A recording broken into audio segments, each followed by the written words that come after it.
अगली बड़ी खबर के रुख करेंगे राजस्थान से। आपको बड़ी खबर बता रहे हैं, राजस्थान के पूर्व मुख्यमंत्री और कांग्रेस के दिग्गज नेता अशोक गहलोत के गढ़ जोधपुर में ही कांग्रेस का बुरा हाल चल रहा है। राज्य के दूसरे सबसे बड़े जिले में बीते 16 सालों में कुल मिलाकर 4 लोकसभा चुनाव भी हो चुके हैं। इनमें 3 चुनावों में कांग्रेस की बुरी हार हुई है। तो एक बार मुश्किल से फिर से कांग्रेस और 3 बार बीजेपी के उम्मीदवारों को जीत मिली है। तो अब 2024 में एक बार फिर से लोकसभा चुनाव की बिसात बज चुकी है। ऐसे में देखने वाली बात यह होगी कि खुद को जादूगर होने का दावा करने वाले गहलोत यहां कुछ जादू दिखाते हैं या फिर इस सीट को बीजेपी की झोली में जाते हुए देखेंगे।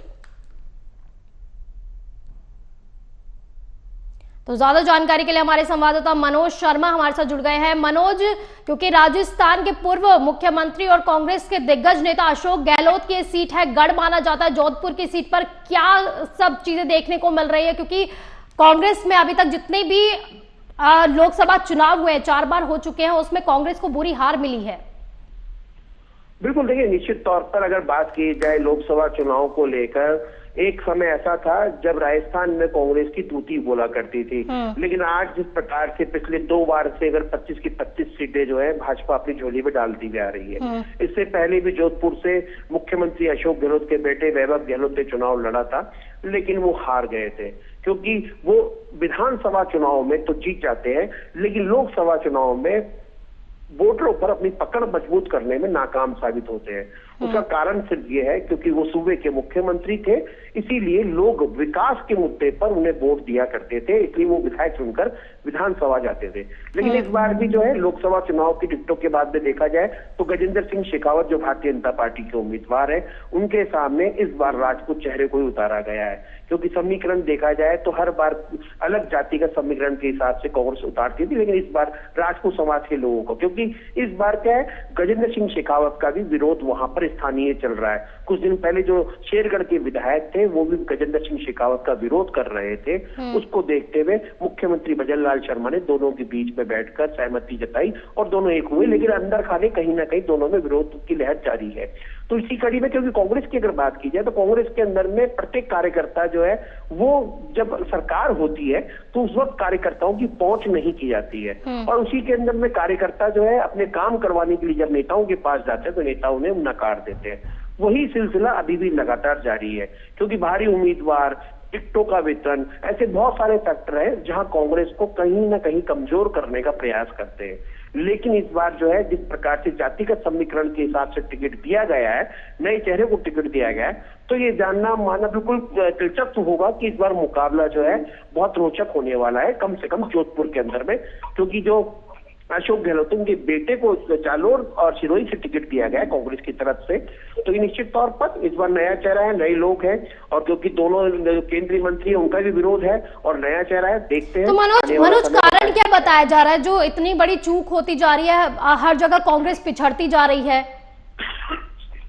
देखिए कांग्रेस का, जैसा कि मैंने आपको बताया कि कांग्रेस के अंदर में प्रत्येक कार्यकर्ताओं का, क्योंकि पार्टी की मजबूती जो है वो कार्यकर्ता होता है, कार्यकर्ता ही रीढ़ की हड्डी होता है। नेता सिर्फ जैसे मोदी के नाम पे चुनाव लड़ा जा रहा है, वैसे ही सोनिया गांधी और राहुल गांधी के नाम पे चुनाव लड़ा जा रहा है। आज तक कभी भी कोई बड़ा नेता उभर के नहीं आया। अगर हम अशोक गहलोत की बात करें, जननायक नेता है, उनकी छवि बहुत अच्छी है, उन पे कोई आरोप नहीं है, लेकिन क्योंकि विधानसभा चुनाव और लोकसभा चुनाव में डिफरेंट होता है, वो अपने क्षेत्र में पकड़ तो कर सकते हैं, लेकिन कार्यकर्ताओं के अंदर, जैसा मैंने कहा, कार्यकर्ता जो चुनाव में वोटरों को निकाल के लेके आता है और वो जनता से वोट डलवाता है, उनके ही अगर काम नहीं होते तो वो नाराजगी झेलनी पड़ती दोनों ही पार्टियों को।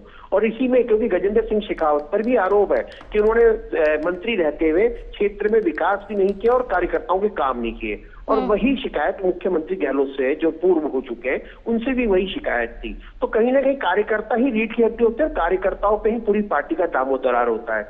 और जब कार्यकर्ताओं के बारे में ही नहीं सोचते, क्योंकि जिस प्रकार से आज कांग्रेस के अंदर में आपको बता दूं, मैं आज कांग्रेस में भाजपा के बिल्कुल दिग्गज नेता जो है कांग्रेस ज्वाइन कर रहे हैं, तो वो मान के चलिए कि कहीं ना कहीं टिकट का लालच और आपसी समीकरण जो बैठते हैं टिकटों को लेकर, उसको देखने के बाद, क्योंकि आज जैसे कोटा से प्रहलाद गुंजल ज्वाइन कर रहे हैं तो वहां के कार्यकर्ता, लेकिन मनोज यहाँ पर सवाल ये भी उठ जाता है कि अगर गजेंद्र सिंह शेखावत से इतने ही नाराज है कार्यकर्ता और अगर लगता है कि काम नहीं कर रहे हैं, तो एक बार फिर से उन्हें प्रत्याशी बना दिया गया है बीजेपी की तरफ से।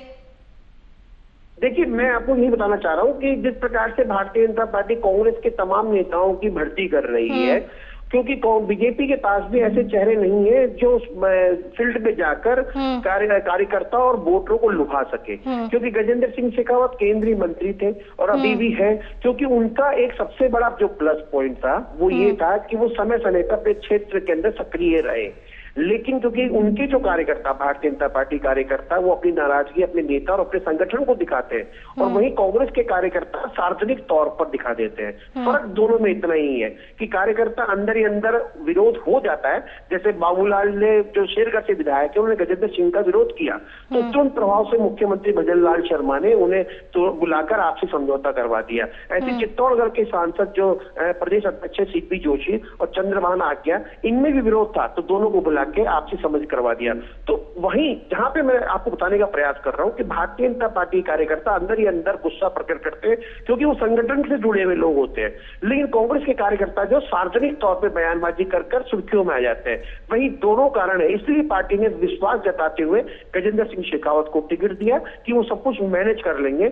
वहीं गहलोत का जो मुख्यमंत्री का कार्यकाल था, उसमें साफ तौर पर देखा गया था, कार्यकाल तो अच्छा था लेकिन बेदाग छवि के नेता है, गांधीवादी छवि की उनकी जो है छवि मानी जाती है। लेकिन वो अपने बेटे को प्रत्याशी तो बनाया, लेकिन वो जिता नहीं पाए। लेकिन इस बार पार्टी उन्होंने जालोर सिरोही से टिकट दिया है, तो निश्चित तौर पर वहां पर वो जोर आजमाइश कर रहे हैं। लेकिन गहलोत का कद देखा जाए, क्योंकि इस बार राजपूत चेहरा उतारा गया है, तो दिलचस्प होगा कि क्योंकि राजपूत जात के जितने भी वोटर पड़ेंगे वो कैसे विभाजन होते हैं दोनों पार्टियों के अंदर में, ये होगा दिलचस्प देखना। चलिए, बहुत बहुत शुक्रिया आपका इन तमाम जानकारी के लिए मनोज।